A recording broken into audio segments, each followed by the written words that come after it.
The very first thing the network said to us was, don't worry about stars. You don't need stars. You don't need name casting. You don't need stunt casting. You find who you want to bring these characters to life, because you've got books and you've got a genre that people are already into. And so we've got our hook. The show is the hook. This is one of the best casts I've ever had. I mean, I have been super lucky in my career to have, you know, such good ensemble cast. You know, I struck gold with the Dawson's Creek cast, and I feel like this one is another example of striking gold. There's nothing really glamorous about the audition life. If you're an actor watching this, you know. So Grams tells me how I'm psychic because we're descendants of the Celtic druids. I know. It's crazy, right? I wasn't buying it either until I remembered my The whole auditioning process was pretty, it was long and difficult, and they really made us work for it. Oh man, it was definitely a big process. It's one of the most exciting / nerve-wracking things ever. That's the crazy thing about this job and the business. It could just like, everything just changes so quickly. The stakes are really high, because you realize if I screw this up, I'm not going to get this show. The whole casting process of Vampire Diaries has been interesting. Went in, you know, you hope for the best, you do the work outside the room. It's not something like, oh, I got discovered at a supermarket. I envy the actors that have it like that. No, I just auditioned like the hundreds of other people. I knew I'd find you here holding court. When I first heard that they were casting for Vampire Diaries, I knew it was based off a book, and I went and I bought it. I read the first 4 novels. I really wanted to get that source material. You know, I really wanted to make sure that I had as much sort of knowledge as I could possibly attain. I actually didn't know about the Vampire Diaries series. I don't know how. Everyone else seemed to know about it. I'm sorry, Jenna.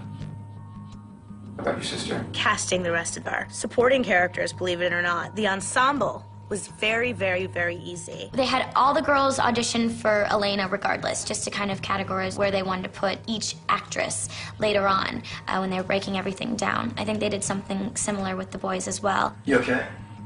Were you following me? No, I mean, yeah, sort of, but I saw you fall. I actually originally went in for Damon, and I got done reading it, and Kevin was like, that was great, but why are you here for Damon? Zach came in and wasn't really right for Stefan, definitely wasn't right for Damon, and then we said he should be Tyler, because Tyler's a jerk. You know, he's a real badass. Get away. And to see Zach do that would be awesome. After some talks with Kevin, I told him that I really liked Matt, and because I haven't got to play that many nice guys. We looked at those pretty blue eyes and the way he smiles, and we said, okay, that can be Matt. Absolutely.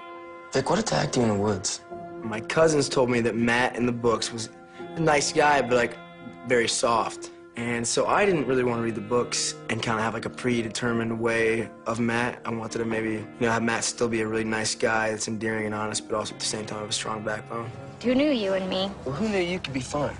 Candace Accola came in and read for Caroline, and we went, oh, God, of course. Like, how could you make any other choice? You got all that in one day. Oh, I got all that between bells after 3rd period. Candace is such a wonderful find, and she's such a talented actress, and she just keeps showing us that she's capable of comedy, she's capable of drama. She has that ability to sort of make you laugh and cry in the same line of dialogue, and when an actress can do that, she's special. That's true. I'm shallow. I am worse than shallow. I'm a kiddie pool. I know what's wrong with me, but what's with you? So your mom, your dad, your golden retriever of a brother? I think Stephen McQueen came in and read for the role of Jeremy on the 2nd day of casting and had the part pretty much once he walked out of the room. Come on, stop. You gotta chill out, okay? I love the character Jeremy. He had all these pent-up issues. He had addiction problems. He was fighting against the world at all times. That was one of the simpler roles to cast. Walk away, Gilbert. It's your final warning. No, this is your final warning, Dick.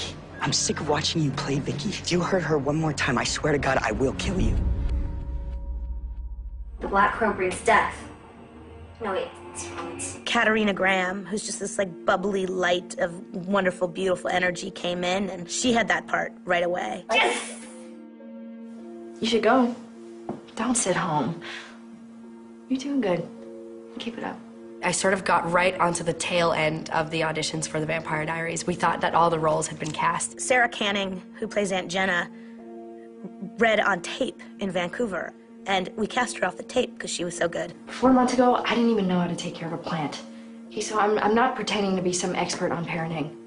Because, let's face it, I'm better at being the cool aunt who looks the other way. But the jig is up. School started, and I know how it can go one way or the other for someone like you. So we're gonna go textbook on this one. Julie kind of really pushed for me. I owe it all to Julie and Kevin, really. I'm not gonna invite you in. Forget it. Come on, Jenna. It's me. Jesus, Tyler. What the hell's that? Sorry. I went in a few times in the audition room, met with Kevin and Julie, and discussed certain roles and where they thought that I felt in better. Michael Trevino's a terrific actor. He's very skilled, he's very talented, he's very well trained, and he's capable of almost anything. Michael Trevino, when he came in and read for Tyler, he's just perfect. He embodies that arrogant, privileged bully really well. And it wasn't, given to me. I definitely had to fight for Tyler. Don't look so down. You can have it when I'm done. So we had this wonderful, easy time casting the rest of the show. And then there was Elena, Stefan, and Damon. We didn't want to necessarily cast the boys until we knew for sure we had the girl, and we couldn't completely cast the girl until we sort of knew we had the boys. And so it was one of those, which comes first? It was definitely a long process. Yeah, strange would be an understatement.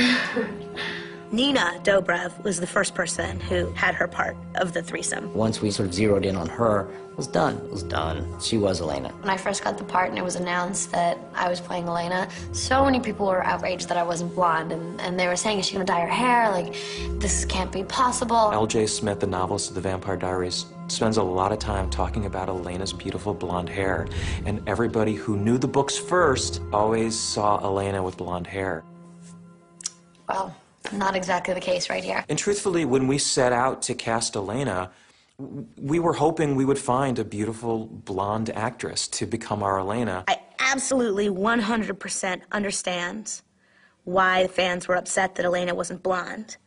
That being said, we have to build a television series that can run for many years, and it hinges around the actress who brings Elena to life.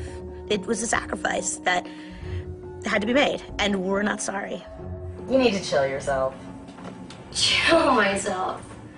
Oh, okay, I get it. It's stoner talk. Dude, you're so cool. When Nina came in and sort of showed us what she could do, then we're just like, she's the girl to beat. And no blonde-haired actress walked in and beat her. We knew how special Nina was, and there was no looking back. And then Damon and Stefan had to be cast. We couldn't find the chemistry. We couldn't find the right actors to embody either of those roles. We had sort of seen a lot of actors, and we could not find a Damon. Somewhere in the midst of all that, we got a call saying that Ian Somerhalder would be interested in talking about the role of Damon. His whole journey of being cast was, another whole story. It was about 7 days or 10 days of just really intense meetings and nail chewing, and because when you want something, you want it. Why are you here? I can ask you the very same question, but I'm fairly certain that your answer could be summed up in one little word. Elena. He came in and he met with us and we talked to him and we were convinced this was our guy, total home run. And then he went in front of the studio and the network to get the job officially. Kevin and Julie in the studio, they were all fighting for us, who they wanted. But the minute we cast him, everybody came out of the woodwork. Press, bloggers, internet, like, oh my God, perfect choice. And I think that set everybody's mind at ease. You must be Elena. I'm Damon, Stefan's brother. He didn't tell me he had a brother. Well, Stefan's not one to brag. Please, come. I'm sure Stefan will be along any second. He is so good in this part that thinking of anybody else in that role, you just can't even consider it. Hello, brother. Damon. The very last role to be cast of our series was Stefan. For the pilot and the TV series to work, the relationship between Elena and Stefan had to be magic. It's such an ordeal. We had Nina read opposite probably 30, 40, 50, I don't even know, too many different guys. I'm sorry, were you going somewhere? Yeah, I was just heading to see some friends, but did you want to come? Sure. It was quite the process. We saw Paul Wesley probably, I think he came in 9 times. I just remember he had this sort of old soul, historic feeling about him. He's very brooding and you just know that he's lived. Originally, they asked me to read for Damon. And I gladly, went to read for Damon, but I always had this, like, in my mind, Stefan was a character that I wanted to play. Oh, hi. Sorry, I was about to knock. So then he came in and read for Stefan halfway through casting for Peter Roth at Warner Brothers, and Peter said, "That's your guy." Okay, like, is that our guy? And Kevin's like, "I don't know, is that our guy?" I'm like, "He is our guy." Like, we gotta shoot. It was about a week in that Paul Wesley did his first scene. It's the scene where Elena was running in the cemetery, and he's there out of nowhere. Were you following me? And the sun's just hitting him so perfectly, and his eyes are beautifully green, and he's just staring at her, and she's staring up at him. I'm Elena. I'm Stefan. I know. We have history together. It was phenomenal. It was phenomenal. Kevin and I both went, he's our guy. He is our guy. Oh my God, he is our guy. The look on her face, the way they connected in those moments, that's what worked for me. I said to myself, this is phenomenal. There is real chemistry between Paul Wesley and Nina Dobrev. Frankly, I can only apologize to the world for it taking us that long to even realize how spectacular he was. Are you okay? You should go. Really, it's nothing. It really worked out in a way that it was kind of like the universe and the stars lining up. It's just been a wonderful experience, from day one. So it couldn't have been a better outcome. We've really sort of come into our own, in a sense. Everything just sort of came together. I mean, the rest is history.